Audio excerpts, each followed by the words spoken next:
بسم اللہ الرحمن الرحیم۔ آپ یقیناً باجماعت نماز پڑھتے ہوں گے، پڑھتے ہیں نا آپ؟ اگر آپ باجماعت نماز نہیں پڑھتے تو اللہ کی رضا کی خاطر باجماعت نماز پڑھنا شروع کر دیں، اس لیے کہ جماعت کے اندر بڑی برکت ہے۔ 27 نمازوں کا اجر و ثواب ملتا ہے مسجد میں نماز پڑھنے سے، باجماعت نماز پڑھنے سے، اور مسجد کا الگ اجر و ثواب ہے۔ باجماعت نماز پڑھنے کا اجر و ثواب بالکل الگ ہے، الگ سے اللہ پاک عطا فرماتے ہیں۔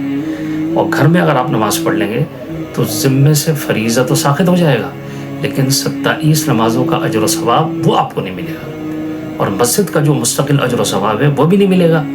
اس لیے اللہ کی رضا کے خاطر باجماعت نماز پڑھنا شروع کر دیں۔ جب آپ باجماعت نماز پڑھتے ہیں تو آپ نے ایک چیز نوٹ کی ہوگی کہ امام صاحب 2 نمازوں کے اندر آہستہ آواز میں قرأت کرتے ہیں، اور بقیہ 3 نمازوں کے اندر زور سے قرأت کرتے ہیں۔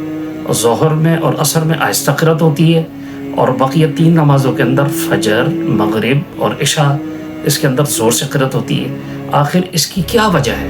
اس کے اندر کیا حکمت ہے؟ تو اس کا جواب یہ ہے کہ اصل میں یہ تو اللہ تعالیٰ نے جس طرح ہمیں حکم دے دیا، ہم اللہ تعالیٰ کے حکم کے پابند ہیں۔ اللہ تعالیٰ جس طرح چاہے ہمیں حکم دے دے، اللہ کے نبی صلی اللہ علیہ وسلم جس طرح ہمیں طریقہ سمجھا دیں اور بتا دیں تو ہم اس کے مطابق عمل کرنے والے ہوں گے۔ ہم اپنی مرضی سے کوئی شے نہیں کرنے والے ہوں گے، کوئی چیز نہیں کرنے والے ہوں گے۔ اب اللہ تعالیٰ نے حکم دے دیا، اللہ کے نبی نے طریقہ بتا دیا، ہم اسی طریقے سے پڑھ رہے ہیں۔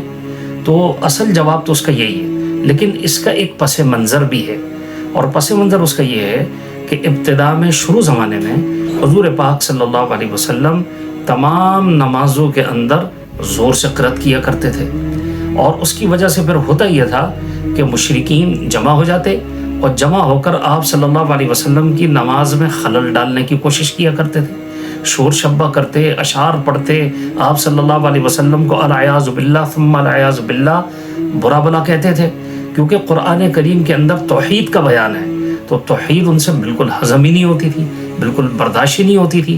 تو اس وجہ سے وہ لوگ شور شرابہ کرتے تھے کہ تاکہ اس طرح آپ صلی اللہ علیہ وسلم کی نماز میں خلل ڈال سکیں، اور دوسروں کو بھی وہ بلاتے تھے باقاعدہ داعیہ کے ساتھ، اور باقاعدہ لوگوں کو جمع کرتے تھے، اور جمع کر کے دوسروں کو بھی ترغیب دیا کرتے تھے کہ ہمارے ساتھ جمع ہو کر اس طرح زیادہ سے زیادہ لوگ مل کر جب شور شرابہ کریں گے تو یہ لوگ عبادات صحیح معنوں میں کر نہیں سکیں گے، نہ قرآن کریم پڑھ سکیں گے۔ قرآن کریم جو حضور پاک صلی اللہ علیہ وسلم پڑھ رہے ہیں تو ان کی آواز بھی دب جائے گی۔ تو ان کا یہ مقصد تھا، اور وہ ایسا کیا کرتے تھے۔ تو اس پر اللہ تبارک و تعالیٰ نے آیت نازل فرمائی، وَلَا تَجْهَرْ بِصَلَاتِكَ وَلَا تُخَافِتْ بِهَا وَابْتَغِ بَيْنَ ذَلِكَ سَبِيلًا، کہ اے محمد صلی اللہ علیہ وسلم، آپ صلی اللہ علیہ وسلم نہ تو تمام نمازوں کے اندر جہر کریں، یعنی تمام نمازیں آپ صلی اللہ علیہ وسلم زور سے قرأت کے ساتھ نہیں پڑھیں، اور نہ آپ صلی اللہ علیہ وسلم تمام نمازوں کے اندر سرن پڑھیں کہ آپ صلی اللہ علیہ وسلم تمام نمازوں میں آہستہ پڑھنے والے ہوں، تو ایسا بھی نہیں کریں۔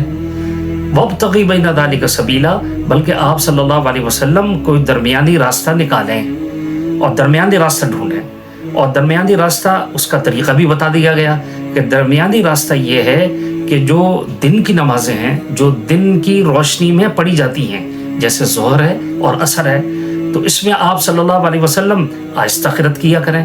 اور اس کی حکمت اور اس کی وجہ یہ تھی کہ اس وقت وہ بالکل تیار ہوتے تھے، اٹھے ہوئے ہوتے تھے، نیند کی حالت کے اندر نہیں ہوتے تھے۔ تو عموماً عربوں کے اندر ظہر سے پہلے کھانا کھانے کا رواج تھا، کھانا کھا کر وہ بالکل تازہ دم ہوتے تھے، تو ظہر کی نماز کو آ کر خراب کرنے کی کوشش کیا کرتے تھے۔ اسی طرح عصر میں وہ کاموں سے بالکل فارغ ہو جاتے تھے، اور ظہر کے بعد تھوڑا سا سوتے بھی ہوں گے یقیناً، تو سونے کے بعد وہ بالکل فریش ہو جاتے تھے، اور آ کر پھر اس طریقے سے مسلمانوں کی نمازوں کو خراب کرنے کی کوشش کرتے تھے۔ تو اس لیے اللہ تعالیٰ نے حکم دے دیا کہ ظہر میں اور عصر میں آپ صلی اللہ علیہ وسلم آہستہ انداز میں، آہستہ آواز میں قرأت کریں، اور باقی 3 نمازوں کے اندر کہ جو کہ اندھیرے میں پڑھی جاتی ہیں اس میں آپ صلی اللہ علیہ وسلم زور سے قرأت کریں، اور مغرب کے اندر زور سے قرأت کریں۔ اس کی وجہ کیا ہے؟ اس کی وجہ یہ ہے کہ مغرب کے وقت وہ لوگ کھانا کھانے میں مشغول ہوتے تھے، تو جب کھانا کھا رہے ہوتے تھے تو ظاہر کھانا چھوڑ کر کون آئے گا، اور کون اپنے کھانے کی قربانی دے گا. ان کو بھوک لگی ہوتی تھی, وہ سارے کھانے میں وہاں پر مشغول ہوتے تھے. یہاں پر آپ صلی اللہ علیہ وسلم کو حکم ہوا کہ آپ صلی اللہ علیہ وسلم مغرب کی نماز میں زور سے قرات کر لیا کریں. اور پھر باقی رہ گئی 2 نمازیں اور مزید کہ جس کے اندر آپ صلی اللہ علیہ وسلم کو حکم تھا کہ آپ صلی اللہ علیہ وسلم زور سے قرات کریں. وہ تھی فجر کی نماز اور عشاء کی نماز. اور یہ دونوں ٹائم ایسے تھے کہ وہ ان کے سونے کے اوقات تھے, وہ اس وقت سو رہے ہوتے تھے. عشاء کے وقت وہاں پر تو پہلے جلدی سونے کا رواج تھا, جلدی سونے کا معمول تھا, وہ عشاء کے وقت سو جایا کرتے تھے. وہ لوگ وہاں پر سو رہے ہوتے تھے اور یہاں پر آپ صلی اللہ علیہ وسلم صحابہ اکرام کے ساتھ نماز پڑھ رہے ہوتے تھے. اسی طریقے سے فجر کے اندر بھی ایسا ہی ہوتا تھا کہ وہ لوگ سو رہے ہوتے تھے. تو اس لیے ان کو یہاں پر ان 3 نمازوں کے اندر آ کر شور شبے کا موقع نہیں ملتا تھا. اور وہ لوگ چونکہ یا تو کھانے میں مشغول ہوتے تھے جیسے مغرب میں, یا سونے میں مشغول ہوتے تھے جیسے فجر اور عشاء میں, تو اس لیے آپ صلی اللہ علیہ وسلم بسہولت یہ نمازیں جہرن زور سے قرات کرتے ہوئے آپ صلی اللہ علیہ وسلم پڑھا دیا کرتے تھے.